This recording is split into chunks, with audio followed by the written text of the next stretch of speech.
Hi, this is Mike J. Welcome to the channel. What I want to talk about here today is these Coyote motors. Is the problem bigger than what it really is? People say that everything's being blown up about these motors as far as problems, but I don't think they are. Because the thing is, there's a lot of people that are having problems with these motors. And the thing is the plasma manufacturing the boring of the cylinder walls or the pistons or a combination of both, the new design of making these motors for these mass-produced Coyotes, are they actually the culprit cause of these engine failures and these engine scorings on the cylinder walls? I had a subscriber that left me a comment, Mazman, M-A-Z-M-A-N, that left me a comment and saying that his engine, he's actually on the second engine and he's got problems with his motor. And then of course there was another YouTuber that was on his third motor on these cars. And the thing is, I think the problem is a lot worse than what people really want to believe. And I think just people are in denial of this whole situation. And the thing is that there's a lot of F-150s with the Coyote motors. And if you look on the F-150 Ford forum truck for the trucks, these people are going through the same kind of problems as these Mustangs are because it is the same engine. And then we've got some problems with the MT-82 fork shifts, which we already know that exists. And even the 10R80, if you follow Underfed Coyote Fran 5.0, he has problems with his 10R80, and he's also right now getting the transmission replaced in his car. And the thing is, Ford advertises these Ford Mustangs, as a car that you could take out of the track.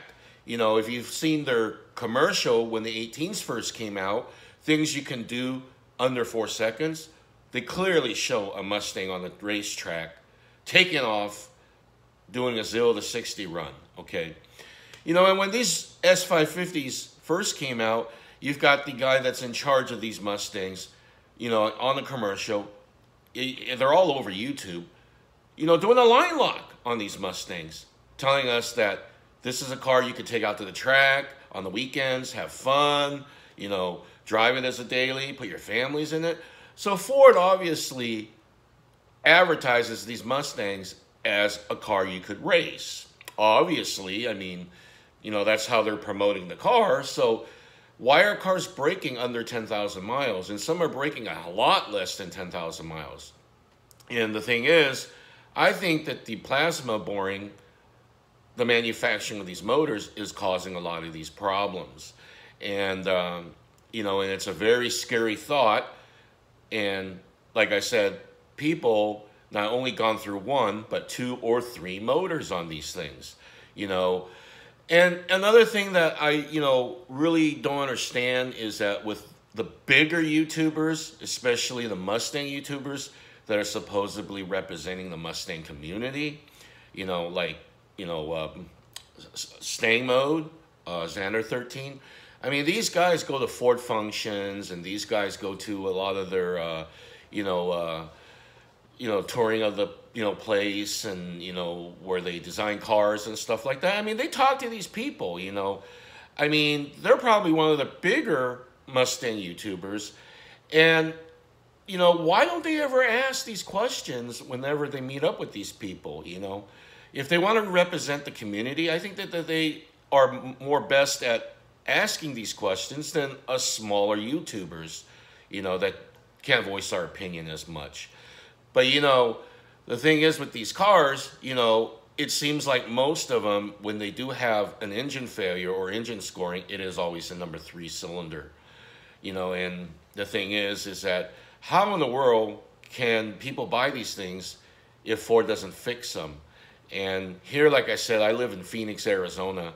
All these 5.0s are still sitting there.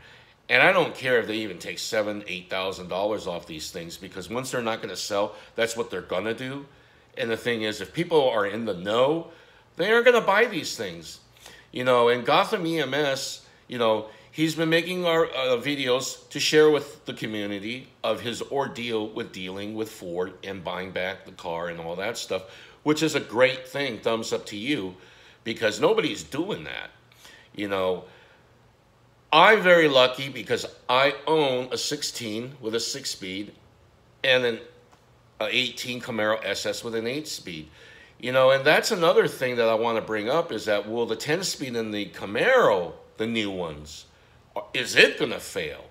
You know, because I've heard that the transmission is the same, and I've heard the transmission is a little different, and I've even heard versions that it is a Chevy truck transmission. I personally do not know, but the thing is that do we really need 10-speed in a car? I mean, it is fast. I mean, it's been proven to make, you know, the Mustang faster and do wonders, but if things are going to break, you know, maybe the engineers at Ford should look more into fixing this problem instead of saying things are normal.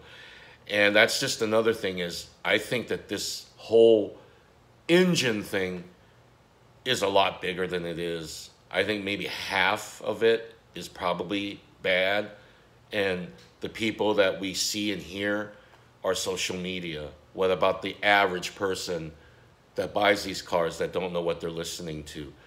But anyways, if you like this video, give me a big thumbs up. Please like, subscribe, tap the notification bell for future videos, and I'll see you in the next one. Thanks for watching. Take care.